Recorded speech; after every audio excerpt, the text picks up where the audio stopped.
everyone. Thank you for joining us today for author readings. I'd like to introduce you to our fabulous guests today. So let me get right to that. First of all, let me introduce myself. I'm Jody Zarambi. I'm the publisher for Launch Point Press. Some of you might know me by my pen name, Jazzy Mitchell. And Launch Point Press, in conjunction with Desert Palm Press, are bringing these live stream author readings to you today. So let me introduce you to our guests. First, we have Ann Tonnell from Desert Palm Press. Hi, Ann. Hello. And then also we have Ellen. And also we have Ellen Hoil, also from Hi, Desert Palm everybody. Press. Reba, yes, and Reba Birmingham from Launch Point Press. And special guest, Sam Ledel from Bold Strokes. So thanks for all being here today. If you're watching this live, feel free to go ahead and type in a comment or question that you may have, and we can go ahead and go our authors so that they can enjoy what you're saying and answer. Comment after the fact. If you're watching this after it's live, feel free to comment. We love to see your reactions. So today we are going to hear from Ann Tonnell first. She's going to read from her new release, Big Cross Dead, which just came out last month. Ann, so exciting to have another book from you. Can you go ahead and tell us about the book and set up the scene for us? Sure. I consider Big Cross Dead to be a suspense romance blend. Let me show you. The cover doesn't give you any clue that there's a romance going on, but there is. What does give you a clue to, though, is that there might be something nefarious going on. Photographer Carl and Aspen soap maker Aspen have been seeing one another. In this scene, Carl is supposed to be editing nighttime drone footage taken at a large lighted cross in hopes of using it in her portfolio. Instead, she's reflecting on last night. Walking through the entry door to the barn's living space the previous night was like stepping into heaven. The scents of soaps and the wafts of Aspen's signature scent were as enticing as Aspen's lips. Carl hadn't let that deter her from her culinary obligations, though. Had she not been so focused on the garlic bread being ready just as the Parmesan the Alfredo sauce combined perfectly with the pasta, Carl was sure she could have been lured away from the range. She remained on task, even remembering to warm the pasta bowls. Carl praised Aspen's red wine as a perfect match with her sauce, body enough to stand up to the richness, but acidic enough to bring balance. If this was an example of a local wine, she looked forward to the trip to the winery. Aspen seemed to have enjoyed her meal. She had certainly moaned enough, and Carl loved the sound of Aspen's moan. While they had planned to make it an overnight for efficiency of travel to the winery, Aspen's mother had called and said it would be best if they came Sunday morning. Disappointing, yes, but she had nothing but positive memories about the evening. She was proud of their self restraint. They had only shared a few hello and goodbye kisses. The barn's living space sported some lovely black and white photographs of young Aspen and a young man dancing. Thinking back on their discussion, Carl could understand the appeal of dance, and the photographs captured Aspen's fervor. One of the photographs was magazine worthy. Aspen, the obvious subject, with movement a key element of the composition. The skirt glided up, blurred with movement. One side of Aspen's hair, a few inches longer than she wore it now, was also blurred. The expression on her face was absolute delight, side smile and eyes open in surprise. Her face was in perfect focus. The guy was simply an object to balance the photo, holding Aspen's hand, her arm outstretched toward the lower right quarter of the shot. Wow, did you have photographers at all your dances?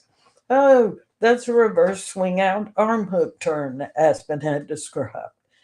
There were professional photographers at the competitions, yes. Carl thoroughly enjoyed Aspen's excitement while she described that dance and had studied Aspen's face as she talked. She was growing to love everything about that face, the small lines surrounding the edges of her eyes, the semicircles that formed around her mouth, especially when she spoke or laughed. Things that often make a woman nearing 50 feel self conscious, Carl revered. She could not think of anyone as beautiful as Aspen. Carl shook her head to return to focus on the video footage she had shot 2 nights before. She placed the SD card in a reader to transfer the video and work her editing app's magic. She played the video first through at a quick speed, making notes of glaring issues that should be cut. At the point where the center of the cross was visible, she stopped the footage and ran through that section again, slower. There was some sort of bundle of wood or sticks, which she hadn't noticed. Although she suspected the editing software could obscure the item, it looked as though it could be a deterrent to that perfect sweeping shot. On the sharpest frame, she enlarged the image to its maximum. Holy crap, is that a lump formed in her throat as she squinted at the image, trying to make it be something other than a hand protruding from the stick pile. Oh my God, that's where you're leaving us. Yep. Wow. It's interesting because you kind of fall into this romantic scene where you can see there's an attraction, and you're talking about the photo and the perfect moment that's captured, and then the end of your scene is, of course, something much more sinister that's happening. So way to go. That sounds a little scary. I want to know what happens next. Thanks for sharing that with us. That was wonderful. Sure. So next we're going to hear from Ellen Hoil. She is going to read from A Work in Progress, which is a continuation of her award-winning book, Osprey Calling. Go ahead and set up the scene and take it away for us. Hi, everybody. So this is a continuation, as Jody said, of Osprey Calling. So if you want to get ready for it, that's the one you need to pick up. So let me get started.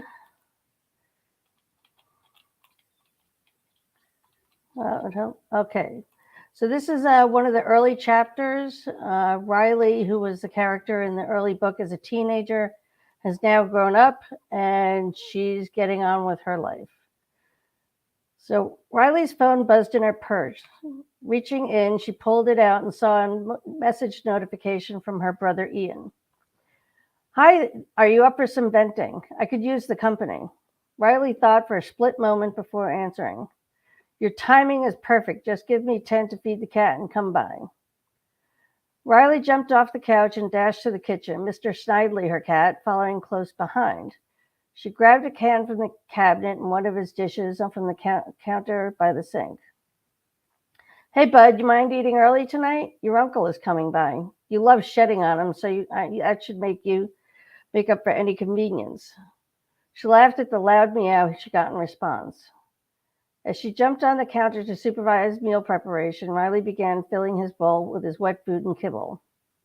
When he headbutted her hand for the fourth time, she asked, what's the cat equivalent to a chowhound? Because you are definitely it.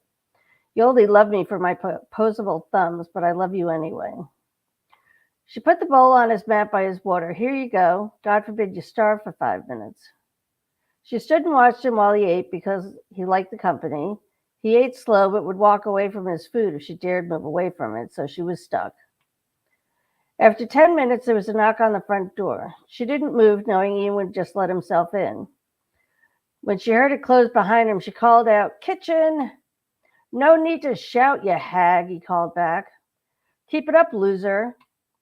She grinned from ear to ear. The banter that she had with Ian was sometimes off-putting to outsiders, but Riley and Ian knew they meant the world to each other. To them, that was all that mattered. Ian walked through the doorway, putting a small chocolate cake on the table. Riley's mouth watered. What's that? Chocolate sponge with blueberry and a chocolate ganache frosting. Yum! What are you angry cooking about? How do you know I'm angry? Maybe I just love you and wanted to do something nice for you. Because I know you, she said. She drew her brow down in a look of suspicion. You don't love me that much, not random chocolate cake kind of love. Ian smirked. True, I don't. Liar. Okay, fine, I love you. Happy now? Very. The two siblings laughed together. After a few moments, Riley grew serious. So what has you upset? You said you wanted to vent. What about? I went to Mom and Dad's house today. I got a message from Mom telling me to come by and get some stuff I still had in the garage. Suffice to say, I left pissed. Riley's heart sank for Ian. Being gay, he had to put up with his parents' intolerance just as she did.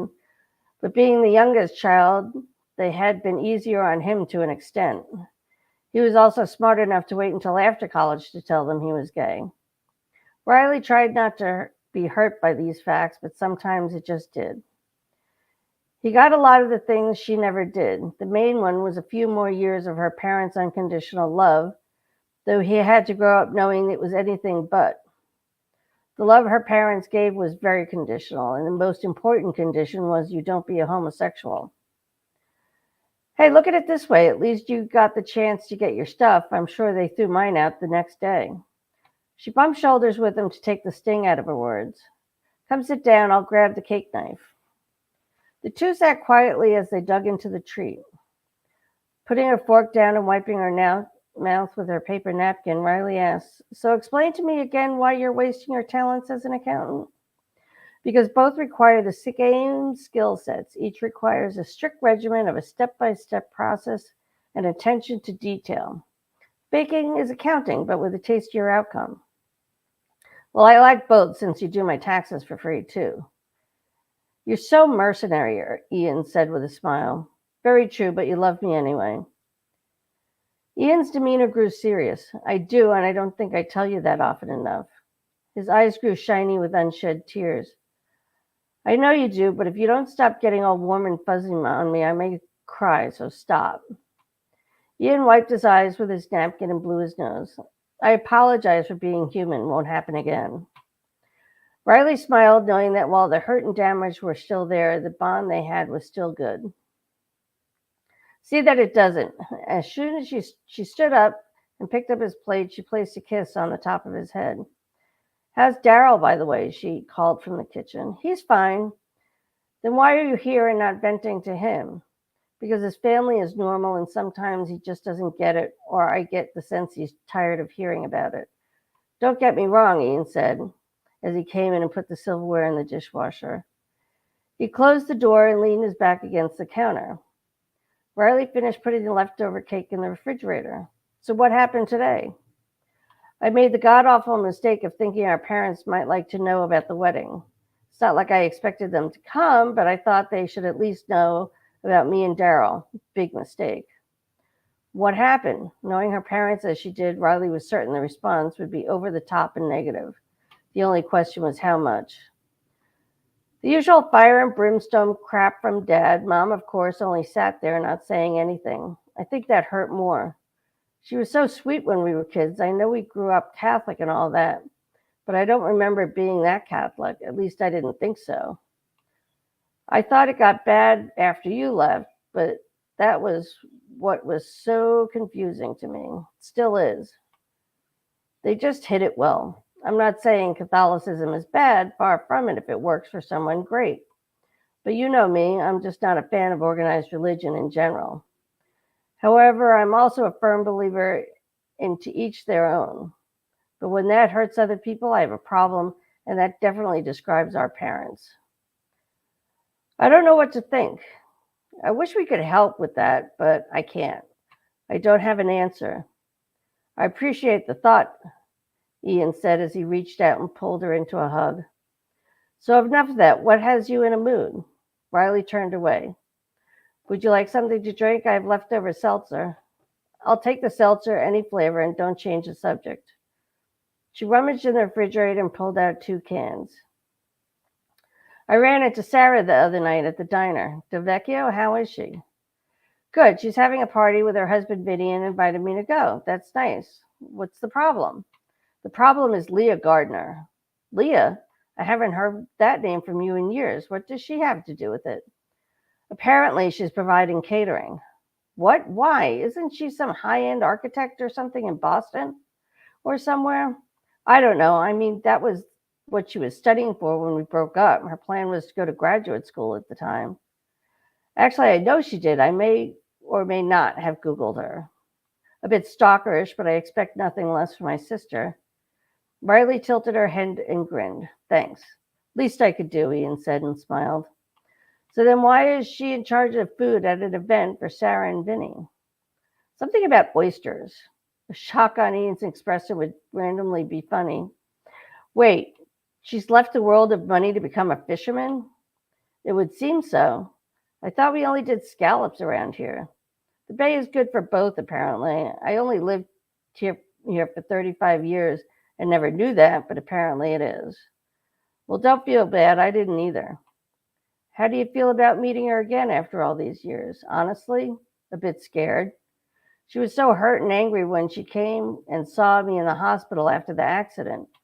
Then by the time I was out, she was already cleaned out my stuff from our dorm room and had handed it over to Aunt Michelle and Nicole.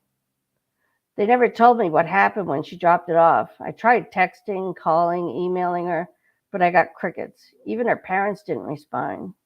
Finally, I gave up. Ian remained silent, and Riley appreciated that. She didn't need anything at the moment except to get these feelings and thoughts out in the open. I know I fucked up, but I thought she loved me. She swore she did. Did I ever tell you she asked me to marry her? And we're going to leave it at that.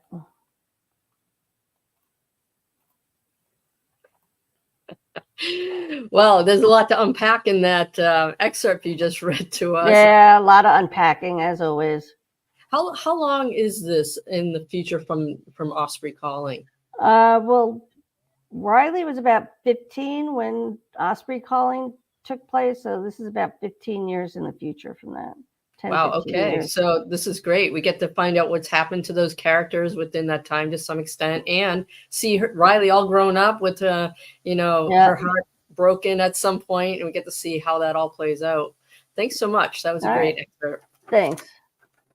All right. So next we get to listen to our special guest, Sam Ledel, who's going to be reading from her latest book, Adrift, which came out in May. Sam, thanks for being with us today. Yeah, thank you so much for having me. Hi, everybody. I am Sam Ledel.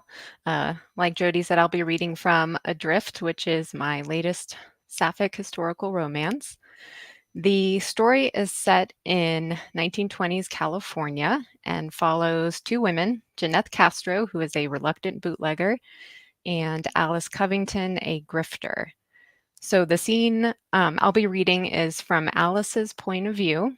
She has fallen into a prohibitionist group as a guise while she pilfers unsuspecting attendees at a seaside carnival. This excerpt I'll be reading is the first meeting between the two characters, and Alice's latest pickpocketing attempt is about to go completely awry. A captivating scent of lilac wafted past attached to a woman Alice spotted on the trackway. Her dark brown hair was styled in an underpin, gentle waves evident beneath the floral-patterned cloche hat that dipped lower on the left side of her face. She wore a powder blue blouse and matching skirt that fell just past her knees. Her stockings were sheer and ran into a pair of black low heels. The clack as they landed on the boardwalk hypnotized Alice, who could only stand and watch this woman walk to the final tent, a cotton candy stand. It took the shine of a bracelet that the woman wore on her right wrist above a gloved hand to pull Alice from her stupor. She noticed the handbag next. Was it really silk? Alice scoffed. Only wealthy women would bring a silk handbag to the beach. Her heart skipped a beat when the woman set the handbag at her feet before leaning over the counter to speak to the man working behind it. Alice glanced around. She would have to be quick. She couldn't keep the handbag. Dorothy surely would notice she hadn't come with one. No problem, she decided, slowly walking along the opposite side of the trackway, analyzing the woman's position. She could swipe it, duck into a changing booth on the sand, snatch what she could, then replace the handbag before the woman even knew what had happened. She scanned her surroundings again. A group of young men were starting her way from the opposite end of the trackway. Slowly, she drew closer to the cotton candy stand. The man working it didn't seem to notice, still in conversation with the woman, who had her back to Alice. 2 feet away, Alice pretended to examine her shoe. She knelt close enough to the handbag that it was within arm's reach, and fiddled with the strap of her heel. Glancing up, she found the line of the woman's stocking. She followed it up her calf and let her gaze linger on the hem of her skirt. Focus, Alice. She forced her gaze to the handbag. As the woman continued to talk to the man, she reached out and grabbed it, then hurried toward the end of the trackway just as the group of young men passed. She fell in behind them, easily taken for part of the group to anyone looking on. She pulled open the handbag. $1 was folded near the top. She pulled it out and shoved it down her blouse. The men took a right toward the Ferris wheel.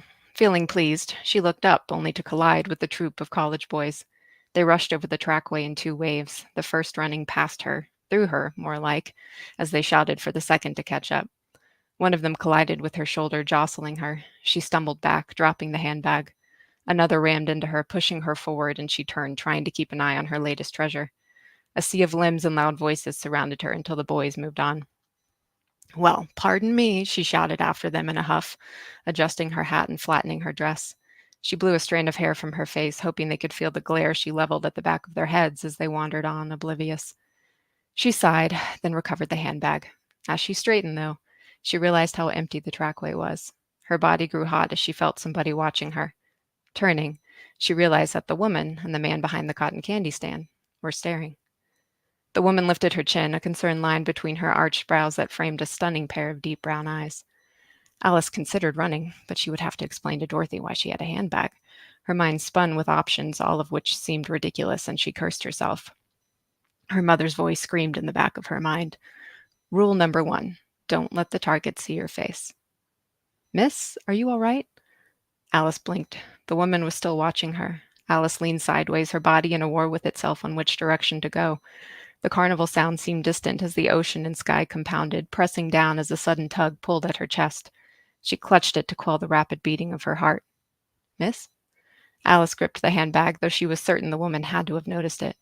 Her gaze remained locked on Alice's face. What was happening? She had done this 100 times. Rule number 2, never speak to the target.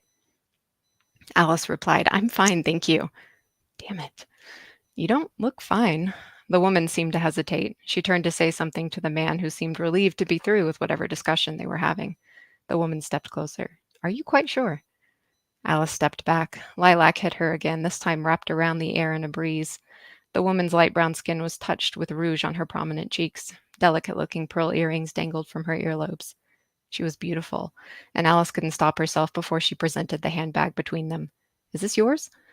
The woman's eyes widened, her pink lips parting in surprise. She turned to the stand, looking at the spot where her handbag had been, then spun back to Alice.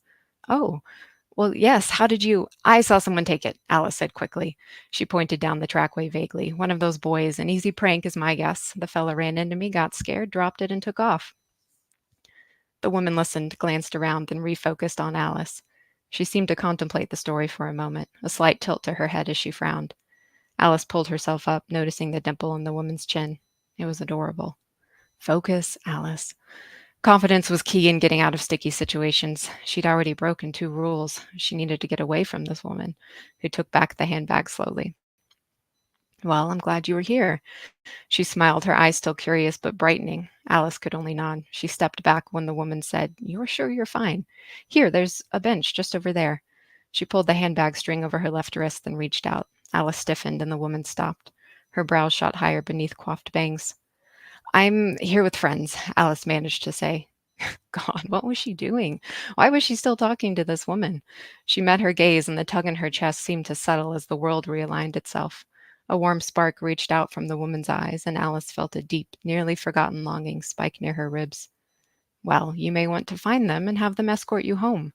I'm afraid you look rather pale, Miss—" Her voice trailed off. Alice realized she was waiting for her name. She swallowed, glancing toward the shoreline to see Dorothy waving at her. "I should be going. You're right. I ought to get home."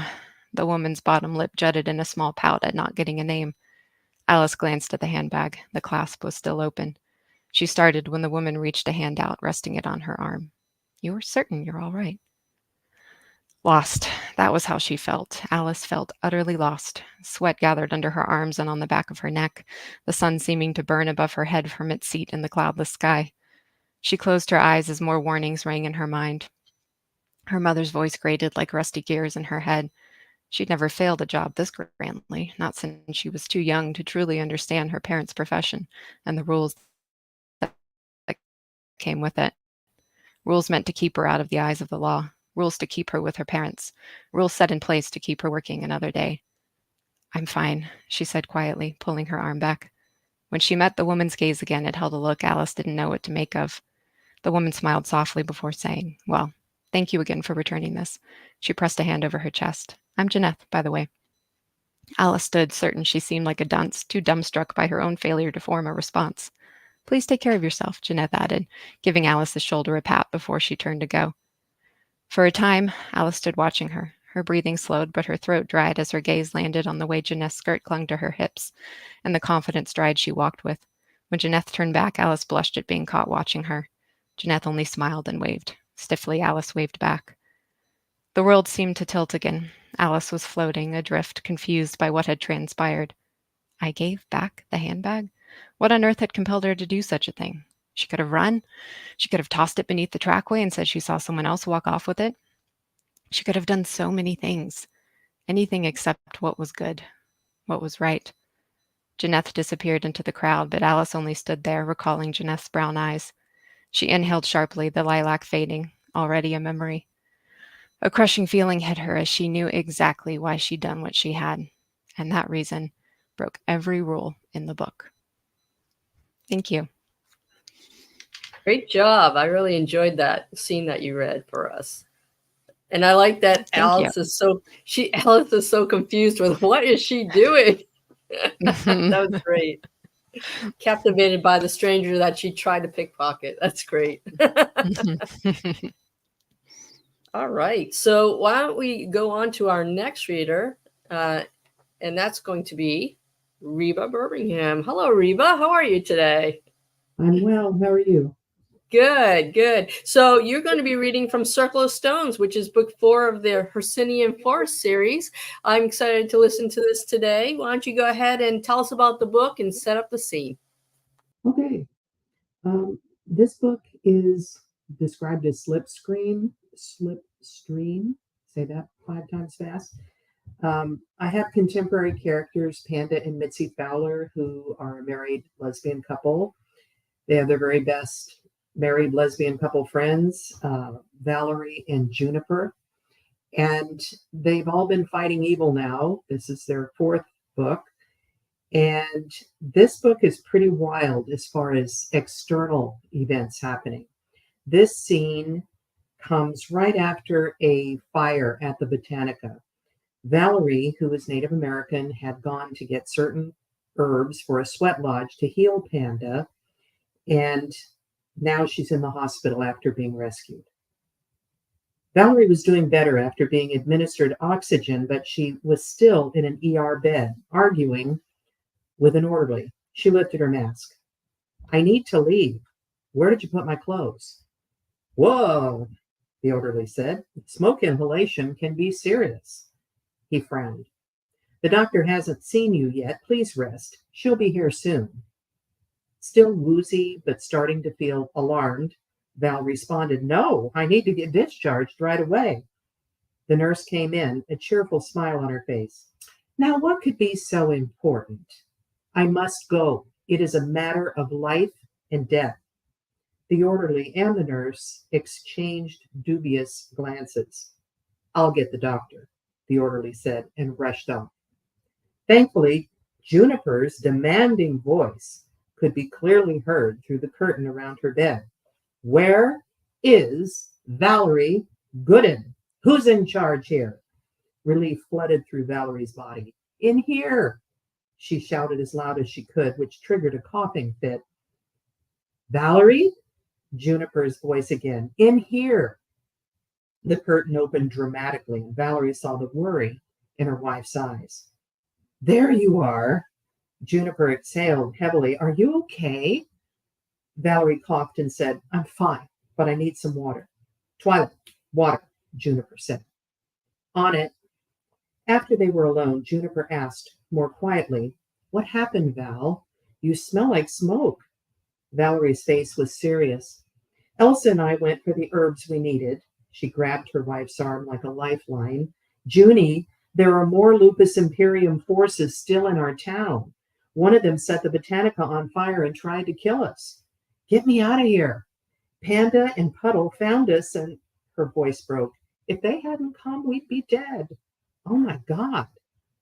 "Panda's doing worse than me with her leg. I have smoke inhalation, but we'll be fine. We need to get her into the sweat immediately. I'll get you discharged." Valerie started to get up, and Juniper moved to help her. With a wave of her arms and another cough, Valerie said, "Go. Twyla can help me." Twyla had returned with the water and held Valerie's shoes while hunting for other clothing. Soon Juniper returned with a woman who wore a hospital lanyard around her neck. The woman clutched a clipboard with forms Valerie needed to sign. After Valerie signed the release forms and promised to follow up with her primary care doctor, she was cleared to leave. The woman then pulled over a wheelchair so she could transport Valerie out of the hospital. Juniper and Twyla walked beside the chair until they reached the truck. "Good luck," the woman said to Valerie when she got out of the chair. "Thanks," Valerie said, and Juniper helped her into the truck. "Poor Ollie and Elsa," Valerie said. "It all happened so fast." Juniper kept one hand on the wheel and another on Valerie's thigh. "You don't leave my side for 1 second until we know what's going on." Twyla popped her head through the truck window from the bed. "Don't worry. I'm your guardian, and will not leave either of you, no matter what." Valerie pulled a dubious expression but said nothing, and soon they were parked in front of the Valor's house. "Whose truck is that in the driveway?" Valerie asked. She referred to a 1950s Ford truck. Twyla was already out of the back to open Valerie's door. "Probably the Taggart's delivery," she said. "Let's get you inside." After helping Valerie out of the cab, Twyla ran to the back of the Valor's house and found a beehive of activity. Lanterns on the table and hanging from the oak tree lit the area. The skeleton of the lodge in the green space made the area feel like a campground. Eck and the man from the store she and Juniper went to earlier were building the frame of the sweat lodge with willow branches. "It's about time," Eck said to Twyla. "Ralph's been here an hour." "We had to get Valerie from the hospital. Let me help." She ran to where the boards were stacked against the fence and tripped over a hose. Twyla went sprawling. Ralph helped her up, and Eck said, irritated, "Why don't you get the tarp?" "Right, yes, absolutely." Twyla ripped open the plastic package and pulled out the large blue tarp as Mitzi emerged from the elf hole beneath the tree. Valerie and Juniper entered the backyard, and a chorus of "Valerie, are you okay?" greeted them. She was pale, but moving okay as she walked to the lodge. "Looks good, but where's the animal skin?" Ralph and Eck paused and looked at each other. "Didn't have one. We got a tarp." Valerie shook her head no. "Plastic won't do. At least find a natural substance, something of the earth." She appeared exhausted. "I need to go help Elsa."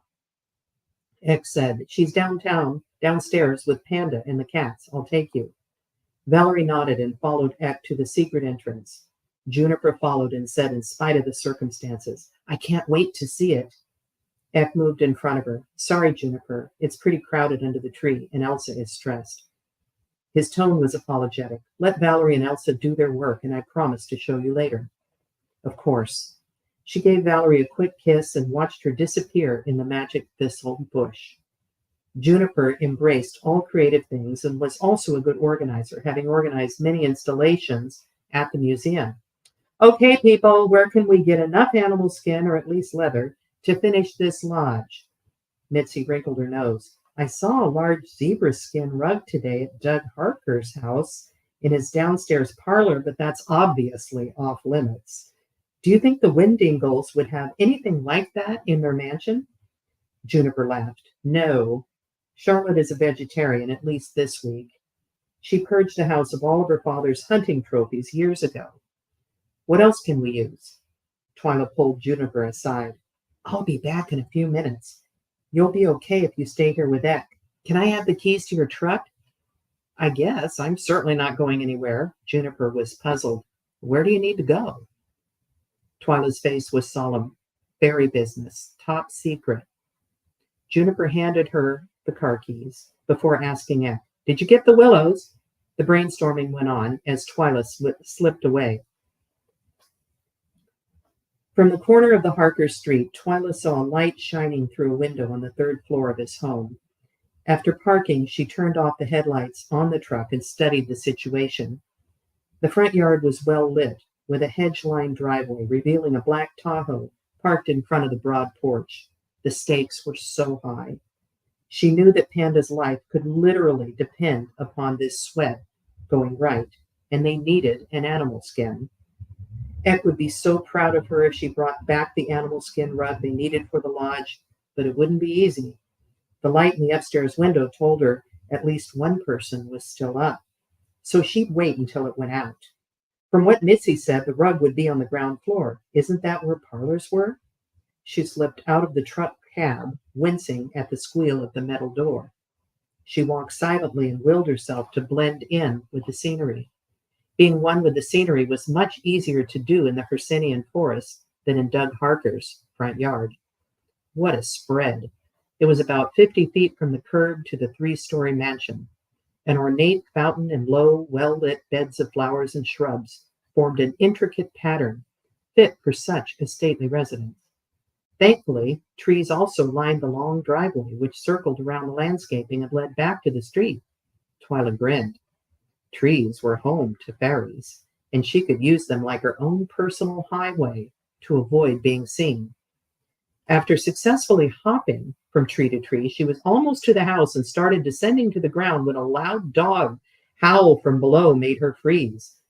She had calculated that since there was no fence, the dog or dogs must be in the backyard. She was wrong. As soon as she dropped to the ground, a Doberman pinscher with bared teeth came flying around the corner toward her, fast. She scrabbled back up the tree in the wink of an eye, wondering how this was so. A guard dog.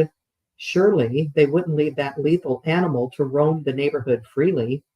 She used low fairy tree magic to keep him quiet, but she couldn't do much more than that without violating the rules she had taken an oath to abide by in this world.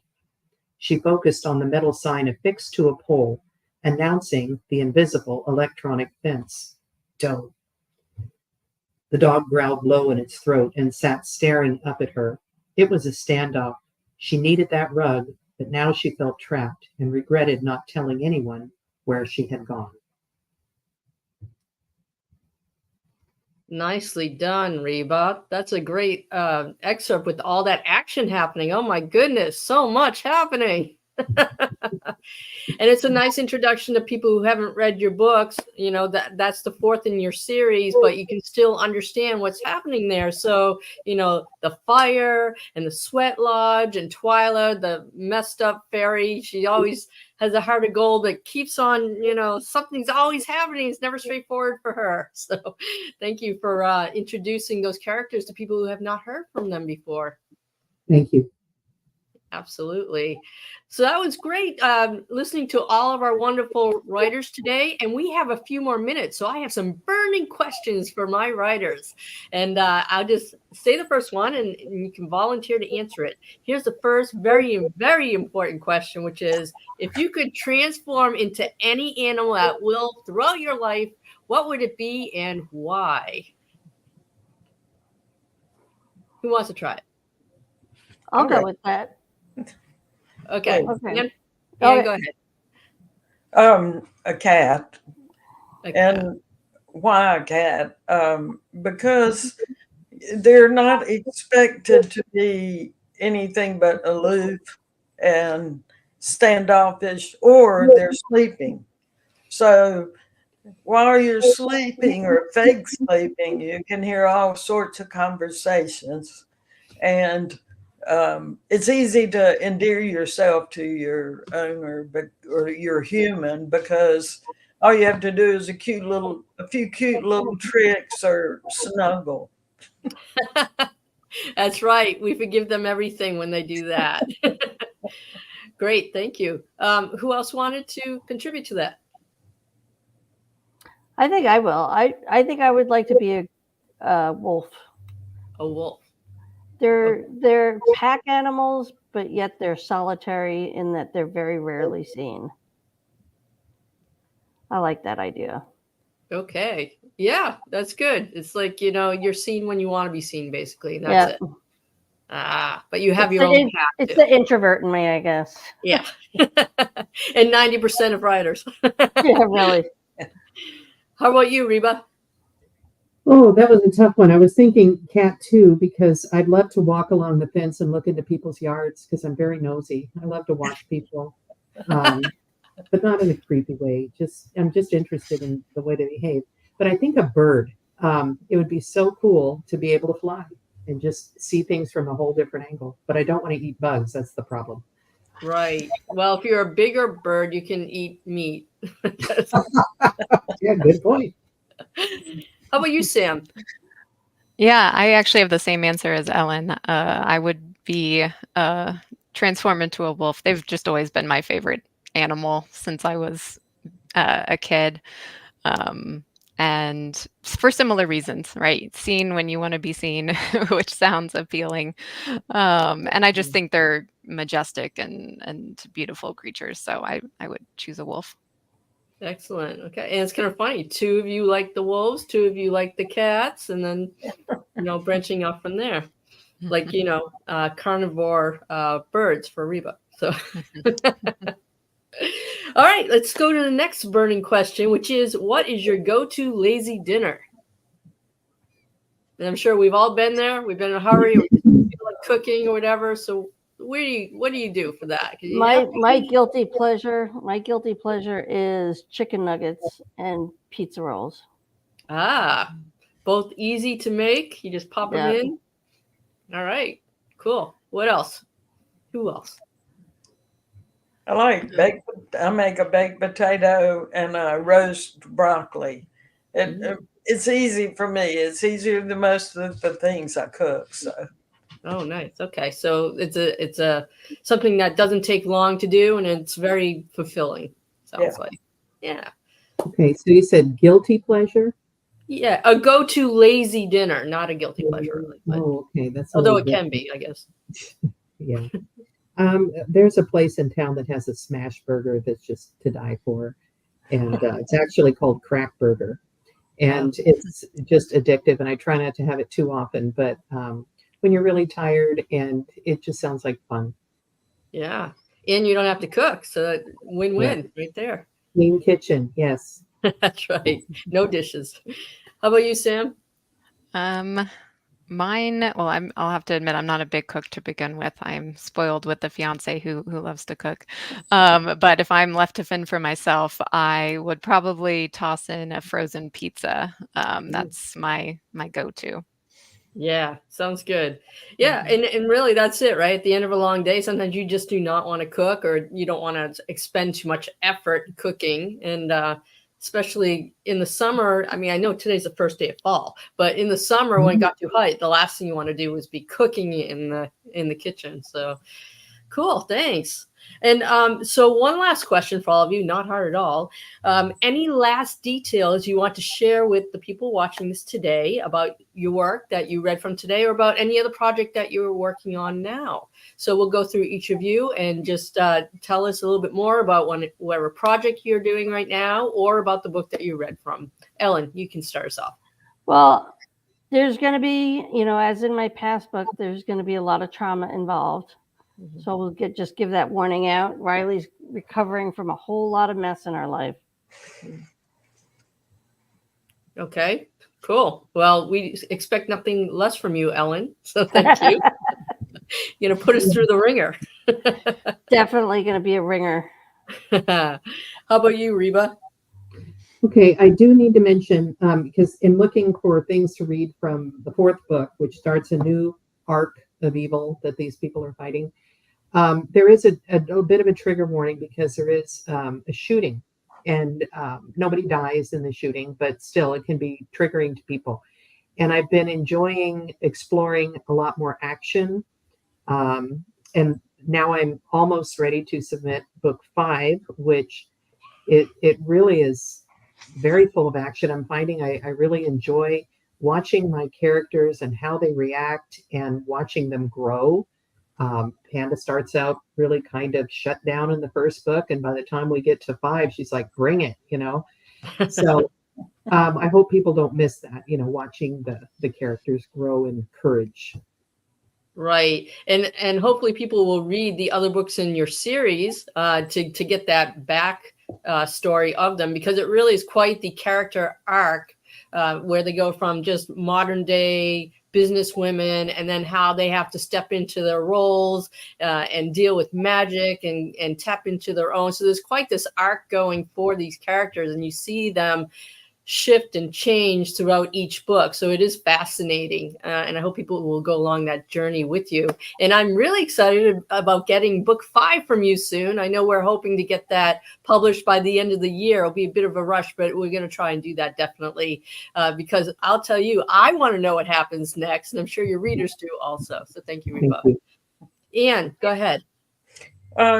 Well, before you talk about trigger warnings, obviously there's murder in this and some somewhat graphic descriptions of the murder victims, enough so that you can see the pattern of the murders, but also that there's Wiccan practice in it. So if you have some standoffishness about that, then you might not want to read it.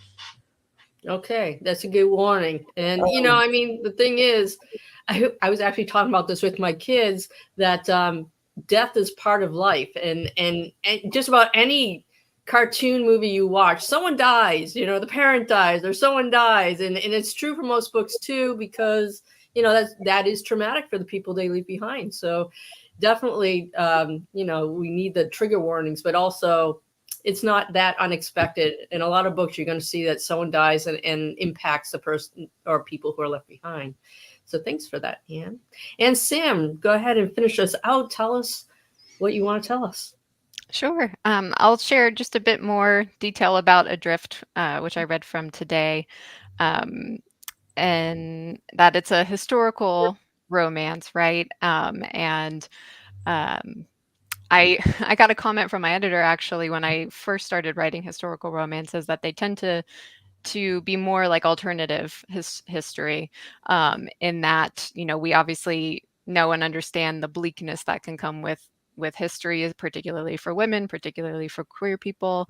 But I try to paint things in a positive light, and that, you know, there's, you know, it is a romance, so there is going to be a happy ending. They're still going to face difficult situations, the leading ladies of my stories, and face things like racism and misogyny and that. But, you know, ultimately, I'm telling a love story, and so there are going to be what I hope are wonderful moments and scenes between the main characters. And another just kind of fun tidbit about my historical romances is that I tend to write about places I've either lived or visited. Adrift takes place in a fictional town outside of San Diego. It also, like, San Diego is kind of the backdrop for the story. And the mansion, the seaside mansion where Jeanette lives, was based on a real mansion in the Sunset Cliffs area of San Diego that had some very intriguing lore in the history of rum smuggling. And so that was where I based her house around. And if you enjoy history, I encourage y'all to look into it. But that's a little behind the scenes of Adrift. Oh, that's fascinating. And one of the best things about historical fiction is that you take the history and then you can weave it in with fiction and kind of rewrite and smooth out different areas of history. So that's great. I really appreciate that. And I know that, you know, everyone who knows about San Diego or has some knowledge of the history of San Diego will probably be reading that and saying, huh, that sounds familiar. I need to see if that was real or not. So that's part of the fun part there. Wow. So it was great for all of you to come today. We don't have any more time, so we're going to have to sign off. But in the meantime, I hope that those watching will go ahead and check out all of our writers, their books. So check out Ellen and Reba and Ann and Sam. And also, please write a review. If you read their books and you like them, and I'm sure you will because they are great writers, please show your support to them. It helps the authors to become visible. So until next time, thank you for watching, and I hope you have a wonderful day.